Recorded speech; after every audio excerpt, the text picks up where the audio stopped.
We're live here on CNBC. Thank you very much for stopping by. Can I just ask you, obviously, Mr. Draghi yesterday rejected some of the criticism that he's received from German politicians, namely the German finance minister, restated the need for independence, but said the criticism could mean it takes longer for the recovery in Europe. Do you agree with that sentiment? Mr. Draghi has to do his work in independence, and that also means that we politicians really restrain ourselves in comments, criticism, etc. He has to take decisions that are good for the Eurozone as a whole within his mandate, and that is exactly what the ECB is doing. And the more we refrain from comments, the more effective he can be.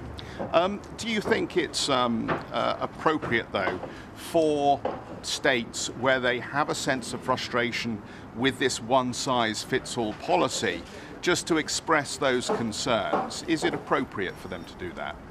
I think any debate is legitimate. I mean, we have freedom of speech and a freedom of press, and everyone can have their opinion. But for politicians to criticize the ECB, that would mean political influencing, and I'm not in favor of that. I think the ECB has to do its monetary task in an independent way. That's how it's been written in our treaties, and that's how it should be done. Can I ask you, at the meeting today, how much of the focus will be on that issue, do you think, and how much on the real business of getting the Greek deal over the line, and can you update us on where we are on that? We will spend very little time on monetary policy, we always do, as it's in the hands of the ECB. We will discuss Greece today, take stock of the progress made. I'm hearing good news from Athens, so let's see where we are. If we make progress on the content of the program and the next steps, then we need to start a discussion on debt, but we're only at the beginning of that discussion, so don't expect any deals today. Is that disappointing? I mean, there was some hope, I think, that we'd be wrapped up in the negotiation and we might have some progress on the issue of debt relief between the institutions and the IMF. Well, debt is a discussion we've not had before. The only thing we had was a promise that if the Greeks would commit fully and deliver on the program, we would look at, if necessary, further debt measures. So we're at the beginning of that debate. I'm just a happy man that we can start this debate. And that's a good move forward. And I understand personally you want to raise the issue of banks holding sovereign debt and whether there is excess sovereign debt. What primarily is your concern around this issue, and what do you intend to do at this meeting with it? Well, I think it's crucial that we work towards the completion of the banking union. It's not finished. We need to do more work. There are still risks and problems remaining in our banks. And to complete the banking union, we need a common deposit insurance system. So on both sides of that agenda, risk sharing and risk reduction, we need to make progress. One of the elements we need to discuss, we've not discussed it before at political level, is the treatment of sovereign risks, sovereign bonds in bank balance sheets. I can't predict the outcome. Let's see what ministers have to say on that and see how we can build that into our agenda. So you think there is excess risk within the European banking system at the moment because of this concentration of ownership of sovereign debt? Managing risks is what banks do. They need to be good at it. They need to price risks. The question is here whether the risks are well priced. And only if they are priced properly, then banks' balance sheets can be trusted, and that's what we want. We want to have solid banks open for business. And can I ask you, do you think there is any risk that the corporate bond program that the ECB is implementing and we now have announced, and the size and scope of, do you think there's any risk of crowding out now in the European debt space as a result of that? That brings me back to my key message this morning. The ECB is independent. Thanks a lot. Thanks so much. Thanks so much.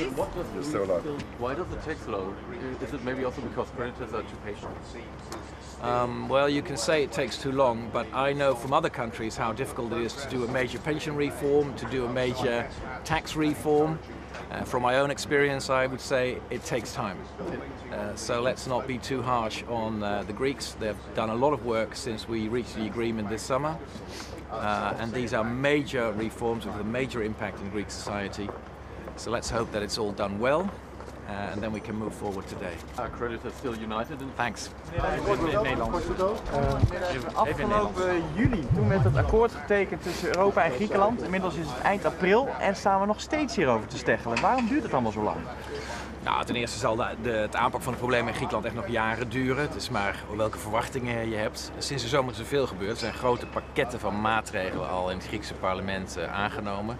De begroting beweegt ook alweer de goede kant op. Dat zagen we aan de cijfers van gisteren. En nu gaat het om grote en ingrijpende veranderingen van het pensioenstelsel, belastingstelsel, privatiseringsprogramma. Geen makkelijke beslissingen. Maar ik hoor goede berichten uit Athene, dus we gaan dadelijk horen hoe ver we staan. Maar wiens schuld is het dat het zo lang duurt? Want dit had eigenlijk vorig jaar in de herfst al afgerond moeten zijn. Het is nu alweer bijna zomer. Hoe kan dat? Wiens schuld is dat? Ja, je kunt het ook omdraaien. Misschien waren we gewoon te optimistisch om te denken dat in een paar maanden tijd een volledige herziening van het pensioenstelsel klaar zou zijn. Bij dit soort grote veranderingen gaan ook in Nederland vaak een stuk langzamer. Dat gaat niet zomaar in een paar maanden. Het schijnt dat men heel ver is. We gaan straks horen of dat goed genoeg is en dan kunnen we verder. Maar u geeft dus toe dat het reddingspakket eigenlijk te optimistisch was. Nou ja, kijk, soms zet je gewoon een bepaalde tijdsdruk erop om voortgang te krijgen. Uiteindelijk is voor mij belangrijker het resultaat. Het pensioenstelsel financierde zichzelf niet. Het kostte heel veel geld, wat elk jaar uit de belastingen betaald moest worden. Hopelijk komt er nu een voorstel voor een financieel houdbaar pensioenstelsel. Dat is voor mij uiteindelijk belangrijker, dat het goed geregeld is. Dat Griekenland weer op de benen komt. Gaat er vandaag ook voor het eerst over de schuld gepraat worden, wat daarmee gedaan moet worden? Ja, ik denk dat we daar een eerste discussie over gaan voeren. Er moet er wel voldoende succes zijn op de inhoud van de maatregelen waar we het net over hadden. Als dat zo is, dan kunnen we vooruit gaan kijken. En dat gaat over de vraag, kan Griekenland de komende 10, 20 jaar zijn schuld ook aflossen? Dat is natuurlijk voor de Grieken en voor ons belangrijk. Okay. On Portugal, I would just like. Portugal. Yeah, I would like to ask you whether you already know some measures on the national reform plan. No, this is up to the Portuguese government and the Commission to discuss those. It's not on the agenda today, so we'll take stock next month again of the budgetary situation. And are you optimistic? We'll take stock next month. And the Portuguese government is foreseen a deficit target for 2016 2.2% for this year. Do you think that the ministers can be more optimistic with this deficit target? I really can't say. It's as you know, the preparation of this always takes place between the Commission and the Member State, and they'll tell us more in the coming months. Thanks. For the Italian radio, do you really speak about the migration compact, the Eurobond, is a possibility of a bond to sustain projects in North Africa, for example? We will discuss the European budget in relation to the cost of migration and how we can strengthen the budget and create more flexibility to deal with these kind of crises. And possibly some ministers will bring up the concept of Eurobonds for migration costs. And the governments are here today as well. I have to go inside. Is the banking system